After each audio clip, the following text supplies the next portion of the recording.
सत्ता में अब बात उत्तर प्रदेश की, जहां निकाय चुनाव का काउंटडाउन शुरू हो चुका है और सब कुछ ठीक रहा तो अप्रैल महीने में उत्तर प्रदेश में नगर निकाय चुनाव हो सकते हैं। निकाय चुनाव में ओबीसी आरक्षण को लेकर बनाए गए पिछड़ा वर्ग आयोग ने मुख्यमंत्री को जो रिपोर्ट दी, उसमें कैबिनेट ने पिछड़ा वर्ग आयोग की रिपोर्ट को मंजूर कर लिया है। अब 11 अप्रैल को सुप्रीम कोर्ट में इस रिपोर्ट को पेश किया जाएगा और मुमकिन है कि योगी सरकार अप्रैल में ही चुनाव कराने की अनुमति इस पर मांगे। आपको बता दें कि निकाय चुनाव में मेयर, नगर पालिका और नगर पंचायत के लिए मतदान होता है।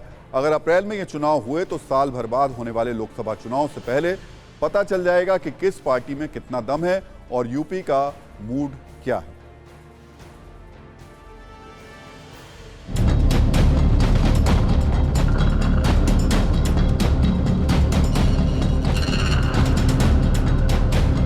ओबीसी को संपूर्ण रिजर्वेशन पहले भी जो दिसंबर में जो अंतिम अधिसूचना डिक्लेयर की गई थी उसमें भी दिया गया था और अभी भी उसमें कहीं कोई दिक्कत आने की कोई स्थिति नहीं दिख रही है।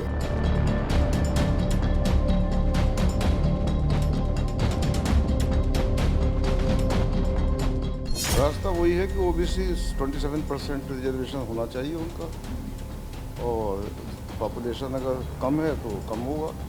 मैक्सिमम जो कैप है 27% की है।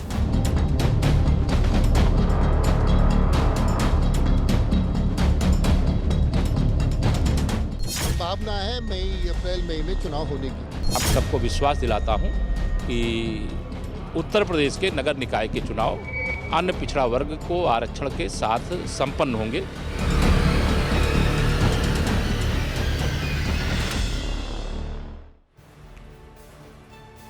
वैसे योगी सरकार शुरुआत में बिना ट्रिपल टेस्ट के ही निकाय चुनाव कराने की तैयारी में थी। 5 दिसंबर को चुनाव का नोटिफिकेशन भी जारी कर दिया गया था, लेकिन इलाहाबाद हाईकोर्ट ने नगर निकाय चुनाव में आरक्षण को रद्द कर दिया था। फिर कोर्ट के आदेश के बाद ओबीसी आयोग का गठन किया गया, क्योंकि नियमों के मुताबिक निकाय चुनाव में ओबीसी कोटे का आरक्षण ट्रिपल टेस्ट के हिसाब से होता है। ये ट्रिपल टेस्ट क्या होता है, ये भी आपको बता देते हैं।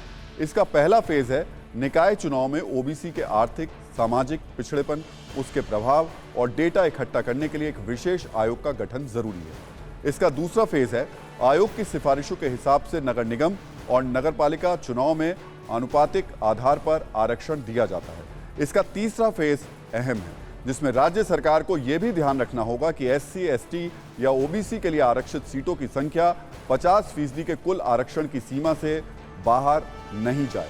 फिलहाल अब पिछड़ा वर्ग आयोग की रिपोर्ट के बाद निकाय चुनाव का काउंटडाउन शुरू हो गया है। आपको यह भी बता दें कि अब इस साल यूपी में मेयर के लिए 17 सीटों पर चुनाव होंगे, जबकि साल 2017 में 16 सीटों पर ही मेयर के लिए चुनाव हुए थे। लेकिन इस बार लिस्ट में शाहजहांपुर का नाम भी जुड़ गया। वैसे आज अखिलेश यादव ने योगी सरकार पर भेदभाव करने का भी आरोप लगाया। इसका जरिया बनी वो तस्वीर जब पिछड़ा वर्ग आयोग के सदस्य सीएम को रिपोर्ट सौंपने पहुंचे थे। इसी तस्वीर को लेकर अखिलेश ने आरोप लगाया कि सीएम को रिपोर्ट देने गए सदस्यों के जूते उतरवाए गए, जबकि सीएम योगी और उनके कुछ खास लोग बैठक में जूते पहनकर पहुंचे। अखिलेश यादव ने ट्वीट करके जो कुछ लिखा वो आपको बता देते हैं। जब मुख्यमंत्री खुद और उनके आसपास उनके खास लोग जूता पहन सकते हैं, तो पिछड़ा वर्ग आयोग के सदस्यों के जूते क्यों उतरवाए गए? ऐसे भेदकारी सोच वाले लोग पिछड़ा वर्ग को उनका हक कभी नहीं देंगे।